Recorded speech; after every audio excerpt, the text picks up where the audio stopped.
दोस्तों आज हम देखेंगे कक्षा 10वीं हिंदी गोधूली भाग 2 का पहला चैप्टर श्रम विभाजन और जाति प्रथा का महत्वपूर्ण ऑब्जेक्टिव क्वेश्चन जो आपके मैट्रिक बोर्ड परीक्षा के लिए बहुत ही इम्पोर्टेंट है। और दोस्तों साथ में आपको इसका ऑनलाइन टेस्ट भी देने वाले हैं जिससे आप लोग चेक कर सकते हैं कि आपको कितना प्रश्न का उत्तर याद हुआ। तो सबसे पहले आप लोग वीडियो को पूरा देखिए, उसके बाद ऑनलाइन टेस्ट का लिंक डिस्क्रिप्शन में दे दूंगा, वहां से जाकर के आप इसका ऑनलाइन टेस्ट दीजिए और चेक कीजिए कि आपका कितना प्रश्न का उत्तर सही है। तो सबसे पहले आप लोग वीडियो को पूरा देखिए, तभी आपको ऑनलाइन टेस्ट का फ़ायदा होगा। तो चलिए हम लोग पहला क्वेश्चन से वीडियो को स्टार्ट करते हैं। जल्दी से वीडियो को लाइक कर दीजिए और अगर आप चैनल पर नए हैं तो चैनल को भी सब्सक्राइब कर लीजिए। तो देखिए सबसे पहला प्रश्न है, श्रम विभाजन और जाति प्रथा के लेखक कौन है। यानी कि श्रम विभाजन और जाति प्रथा जो पाठ है इसका लेखक कौन है। तो दोस्तों इसका लेखक हैं डॉक्टर भीमराव अंबेडकर और इन्हीं को बाबा साहब भीमराव अंबेडकर भी कहा जाता है। तो हमारा उत्तर क्या हो जाएगा, ऑप्शन बी हो जाएगा। चलिए उसके बाद देखते हैं दूसरा प्रश्न को। देखिए दूसरा प्रश्न कहता है डॉक्टर अंबेडकर के पिता का नाम था, यानी कि डॉक्टर भीमराव अंबेडकर के पिता का नाम क्या था। तो दोस्तों हमारा उत्तर हो जाएगा रामजी सकपाल, यानी कि ऑप्शन बी हमारा बिल्कुल सही आंसर है। चलिए उसके बाद देखते हैं तीसरा प्रश्न को। देखिए कहता है आधुनिक सभ्य समाज कार्यकुशलता के लिए किसे आवश्यक मानता है। दोस्तों प्रश्न है आधुनिक सभ्य समाज कार्यकुशलता के लिए किसे आवश्यक मानता है। तो दोस्तों इसका सही उत्तर होगा श्रम विभाजन को, यानी कि ऑप्शन ए हमारा बिल्कुल सही आंसर होगा। चलिए उसके बाद देखते हैं चौथा प्रश्न। देखिए चौथा प्रश्न कहता है जाति प्रथा भारत में बेरोजगारी का एक उसके बाद खाली स्थान कारण बनी हुई है। तो दोस्तों खाली स्थान की जगह पर क्या भराएगा। तो देखिए जाति प्रथा भारत में बेरोजगारी का एक प्रमुख और प्रत्यक्ष कारण बनी हुई है। यानी कि यहाँ पर देखिए आपको ऑप्शन दिया हुआ ए में प्रमुख, बी है प्रत्यक्ष, बी है प्रमुख और सी है ए और बी दोनों। तो हमारा उत्तर क्या हो जाएगा, ऑप्शन सी हो जाएगा, ए और बी दोनों, यानी कि प्रमुख और प्रत्यक्ष दोनों। चलिए उसके बाद देखते हैं पांचवा प्रश्न। देखिए कहता है मूक नायक क्या है। दोस्तों मूक नायक क्या है, तो मूक नायक एक पत्रिका है। तो हमारा उत्तर क्या हो जाएगा, ऑप्शन बी हो जाएगा पत्रिका। चलिए उसके बाद देखते हैं छठा प्रश्न। देखिए छठा प्रश्न भी मोस्ट इंपॉर्टेंट है। देखिए कहता है डॉक्टर भीमराव अंबेडकर की मृत्यु कब और कहाँ हुई। दोस्तों डॉक्टर भीमराव अंबेडकर की मृत्यु कब और कहाँ हुई। तो हमारा उत्तर होगा 1956 दिल्ली में, यानी कि उनकी मृत्यु कब हुई, 1956 में, और कहाँ हुई, तो दिल्ली में। चलिए उसके बाद देखते हैं सातवां प्रश्न। देखिए कहता है डॉक्टर भीमराव अंबेडकर का जन्म कब हुआ। दोस्तों डॉक्टर भीमराव अंबेडकर का जन्म कब हुआ था। तो इनका जन्म हुआ था 14 अप्रैल 1891 ईस्वी को, यानी कि ऑप्शन डी हमारा बिल्कुल सही आंसर है। चलिए उसके बाद देखते हैं आठवां प्रश्न को। देखिए आठवां प्रश्न कहता है अंबेडकर की दृष्टि में भाईचारे का वास्तविक रूप कैसा होता है। दोस्तों अंबेडकर की दृष्टि में भाईचारे का वास्तविक रूप कैसा होता है। तो हमारा उत्तर हो जाएगा दूध और पानी के मिश्रण की तरह, यानी कि ऑप्शन बी हमारा बिल्कुल सही आंसर होगा, दूध और पानी के मिश्रण की तरह। चलिए उसके बाद देखते हैं नौवां क्वेश्चन। देखिए बहुत ही आसान सा प्रश्न है। कहता है भारतीय संविधान के निर्माण में महत्वपूर्ण भूमिका किसकी है। दोस्तों कहता है भारतीय संविधान के निर्माण में महत्वपूर्ण भूमिका किसकी है। तो हमारा उत्तर हो जाएगा भीमराव अंबेडकर की, यानी कि ऑप्शन ए हमारा बिल्कुल सही आंसर है। चलिए उसके बाद देखते हैं 10वां प्रश्न। देखिए 10वां प्रश्न भी मोस्ट इंपॉर्टेंट है। कहता है सभ्य समाज की आवश्यकता है। दोस्तों सभ्य समाज की आवश्यकता क्या है, तो सभ्य समाज की आवश्यकता है श्रम विभाजन, यानी कि ऑप्शन बी हमारा बिल्कुल सही आंसर होगा। सभ्य समाज की आवश्यकता क्या है, तो श्रम विभाजन है। चलिए उसके बाद देखते हैं 11वां प्रश्न। देखिए 11वां प्रश्न भी मोस्ट इंपॉर्टेंट है। देखिए कहता है प्राथमिक शिक्षा प्राप्त करने के बाद अंबेडकर उच्चतर शिक्षा प्राप्त करने के लिए कहाँ गए। यानी कि जब प्राथमिक शिक्षा भीमराव अंबेडकर प्राप्त कर लिए थे उसके बाद उच्च शिक्षा प्राप्त करने के लिए कहाँ गए थे, तो वह न्यूयॉर्क गए थे। इसको आपको याद रखना है, कहाँ, न्यूयॉर्क, यानी कि ऑप्शन सी हमारा बिल्कुल सही आंसर होगा, न्यूयॉर्क। चलिए उसके बाद देखते हैं अगला प्रश्न। देखिए 12 नंबर सवाल कहता है अंबेडकर चिंतन व रचनात्मक के लिए प्रेरक व्यक्ति थे, यानी कि अंबेडकर के चिंतन व रचनात्मक के लिए प्रेरक व्यक्ति कौन थे? तो देखिए आपको ऑप्शन दिया हुआ ए में बुद्ध, बी है कबीर, सी है ज्योतिबा फुले और डी है इनमें से सभी। तो दोस्तों हमारा उत्तर हो जाएगा ऑप्शन डी, इनमें से सभी। चलिए उसके बाद देखते हैं अगला प्रश्न। देखिए 13वां प्रश्न कहता है जाति पाति तोड़क मंडल भाषण लाहौर में कब हुआ? दोस्तों जाति पाति तोड़क मंडल भाषण लाहौर में कब हुआ था, यानी कि किस ईस्वी में हुआ था? तो हमारा उत्तर हो जाएगा 1936 ईस्वी में, यानी कि ऑप्शन सी हमारा बिल्कुल सही आंसर है।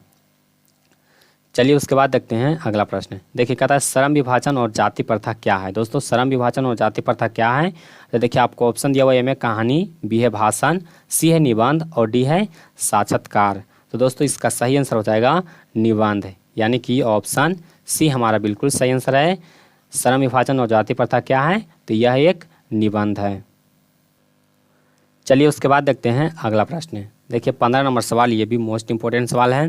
देखिए कहता है निम्नलिखित रचनाओं में से कौन सी रचना डॉक्टर अंबेडकर की है? यानी कि आपको ऑप्शन में दिया हुआ है बुक का नाम और बताना है कि कौन सी रचना है वो डॉक्टर अंबेडकर की है। तो देखिए आपको ऑप्शन दिया हुआ है the caste in India, B है the untouchables, who are they, उसके बाद सी है हु आर क्षुद्रज और डी है इनमें से सभी।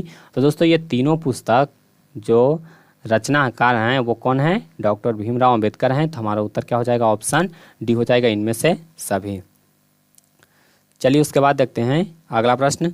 देखिए कहता है आधुनिक सभ्य समाज श्रम विभाजन को क्यों आवश्यक मानता है? तो दोस्तों आधुनिक सभ्य समाज श्रम विभाजन को क्यों आवश्यक मानता है? तो कार्य कुशलता के लिए आवश्यक मानता है। तो हमारा उत्तर क्या हो जाएगा? ऑप्शन ए हो जाएगा, कार्य कुशलता के लिए।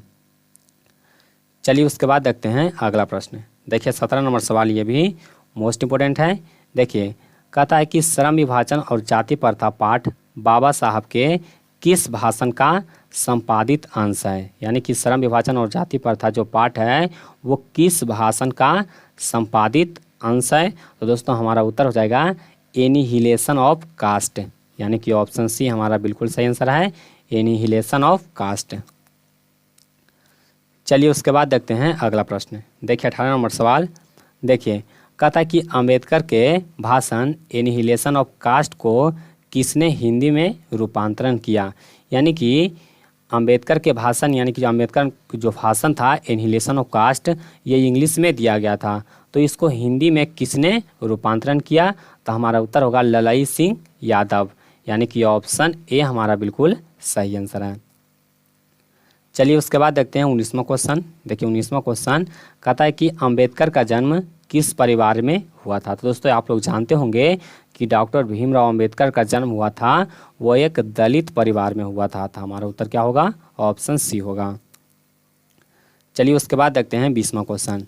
देखिए कहता है लेखक को इस युग में कहाँ पर विडंबना दिखाई दिया? दोस्तों लेखक को इस युग में कहाँ पर विडंबना दिखाई दिया? तो दोस्तों हमारा उत्तर होगा जातिवाद में। कहाँ पर? तो जातिवाद में। तो हमारा उत्तर क्या हो जाएगा? ऑप्शन ए हो जाएगा। चलिए उसके बाद देखते हैं अगला प्रश्न। कहता है डॉक्टर भीमराव अंबेडकर के माता का नाम क्या था? दोस्तों डॉक्टर अंबेडकर के माता का नाम क्या था? तो इनके माता के नाम था भीमाबाई। हमारा उत्तर क्या होगा? ऑप्शन डी हो जाएगा, भीमाबाई। चलिए उसके बाद देखते हैं अगला प्रश्न। देखिए 22 नंबर सवाल कहता है डॉक्टर अंबेडकर ने पीएचडी की उपाधि कब धारण की? दोस्तों डॉक्टर भीमराव अंबेडकर ने पीएचडी की उपाधि कब धारण की? तो हमारा उत्तर होगा 1916 ईस्वी में, यानी कि ऑप्शन सी हमारा बिल्कुल सही आंसर है। उसके बाद देखिए अगला प्रश्न। देखिए 23वां सवाल कहता है लेखक की दृष्टि में विडंबना की बात क्या है? दोस्तों लेखक की दृष्टि में विडंबना की बात क्या है? तो यहाँ पर हमारा उत्तर हो जाएगा जातिवाद के पोषकों की कमी नहीं है, यानी कि ऑप्शन ए हमारा बिल्कुल सही आंसर है। चलिए उसके बाद देखते हैं 24वां प्रश्न। देखिए कहता है लेखक की दृष्टि में आदर्श समाज कैसा होना चाहिए? दोस्तों लेखक की दृष्टि में आदर्श समाज कैसा होना चाहिए? तो हमारा उत्तर हो जाएगा ऑप्शन ए, जिसमें स्वतंत्रता, समानता और भ्रातृत्व का भाव हो, यानी कि ऑप्शन ए हमारा बिल्कुल सही आंसर है। चलिए उसके बाद देखते हैं 25वां क्वेश्चन। देखिए 25वां क्वेश्चन कहता है लेखक बेरोजगारी का प्रमुख और प्रत्यक्ष कारण किसे मानते हैं। दोस्तों लेखक बेरोजगारी का प्रमुख और प्रत्यक्ष कारण किसे मानते हैं, तो हमारा उत्तर हो जाएगा जाति प्रथा को, यानी कि ऑप्शन सी हमारा बिल्कुल सही आंसर होगा। और देखिए आपको एग्जाम में ये प्रश्न किस तरह से पूछ सकता है, आपको पूछ देगा कि डॉक्टर भीमराव अंबेडकर के अनुसार बेरोजगारी का प्रमुख और प्रत्यक्ष कारण क्या है। दोस्तों ऐसे पूछेगा कि डॉक्टर भीमराव अंबेडकर के अनुसार बेरोजगारी का प्रमुख और प्रत्यक्ष कारण क्या है। इस तरह से आपको क्वेश्चन घुमा करके पूछ सकता है, तो आपको सभी तरह से प्रश्न को याद रखना है। चलिए उसके बाद देखते हैं 26वां प्रश्न। देखिए 26वां प्रश्न भी मोस्ट इंपोर्टेंट है। कहता है the caste in India their mechanism किनकी रचना है। दोस्तों the caste in India their mechanism यह किसकी रचना है, तो हमारा उत्तर हो जाएगा डॉक्टर भीमराव अंबेडकर की, यानी कि ऑप्शन ए हमारा सही है। देखिए 27वां प्रश्न कहता है आर्थिक पहलू से भी जाति प्रथा, उसके बाद खाली स्थान है, तो यहाँ पर देखिए खाली स्थान के स्थान पर क्या भराएगा, तो देखिए आपको ऑप्शन दिया हुआ ए में लाभदायक, बी है हानिकारक, सी है अनुकूल और डी है इनमें से सभी। तो दोस्तों आर्थिक पहलू से भी जाति प्रथा हानिकारक है, यानी कि ऑप्शन बी हमारा बिल्कुल सही आंसर होगा। चलिए उसके बाद देखते हैं अगला प्रश्न। देखिए 28वां प्रश्न कहता है डॉक्टर भीमराव अंबेडकर का जन्म कहाँ हुआ। दोस्तों डॉक्टर भीमराव अंबेडकर का जन्म कहाँ हुआ, तो देखिए आपको यहाँ पर ऑप्शन दिया हुआ है, ए में महू मध्य प्रदेश, बी है गोरखपुर उत्तर प्रदेश, सी है डुमरांव बिहार और डी है दानकुनी पश्चिम बंगाल। तो दोस्तों इसका सही आंसर क्या हो जाएगा, महू मध्य प्रदेश, यानी कि ऑप्शन ए हमारा बिल्कुल सही आंसर होगा। चलिए उसके बाद देखते हैं 29वां क्वेश्चन। देखिए 29वां क्वेश्चन भी मोस्ट इंपोर्टेंट है। देखिए कहता है डॉक्टर अंबेडकर ने किस पत्रिका का संपादन किया, तो देखिए आपको ऑप्शन दिया हुआ है, ए में उज्जवल भारत, बी है उड़ता भारत, सी है बहिष्कृत भारत और डी है पुरस्कृत भारत। तो दोस्तों इसका सही उत्तर हो जाएगा बहिष्कृत भारत। चलिए उसके बाद देखते हैं 30वां प्रश्न को। देखिए कहता है भारतीय संविधान का निर्माता के रूप में हम किन्हें जानते हैं। दोस्तों भारतीय संविधान के निर्माता के रूप में हम किन्हें जानते हैं, तो हम लोग डॉक्टर भीमराव अंबेडकर को जानते हैं। तो हमारा उत्तर क्या हो जाएगा, ऑप्शन बी हो जाएगा भीमराव अंबेडकर। तो दोस्तों उम्मीद करता हूं कि वीडियो आपको पसंद आया होगा, और अगर आपको वीडियो पसंद आया तो वीडियो को लाइक कीजिए, इसको अपने दोस्तों में व्हाट्सएप पर शेयर कीजिए, और अगर आप लोग इस चैनल पर नए हैं तो चैनल को भी सब्सक्राइब कर दीजिए। और दोस्तों आप कमेंट करके बताइए कि आपको वीडियो कैसा लगा और आपको अगला वीडियो किस चैप्टर से चाहिए, तो जल्दी से आप लोग कमेंट कर दीजिए। और इसका ऑनलाइन टेस्ट के लिए लिंक डिस्क्रिप्शन में दिया हुआ है, तो लिंक पर क्लिक कीजिए और इसका आप लोग ऑनलाइन टेस्ट दीजिए, और आप लोग चेक कर सकते हैं कि आपको कितना प्रश्न का उत्तर है वो याद हो चुका है। तो आज के लिए बस इतना ही, मिलते हैं आपको अगले वीडियो में।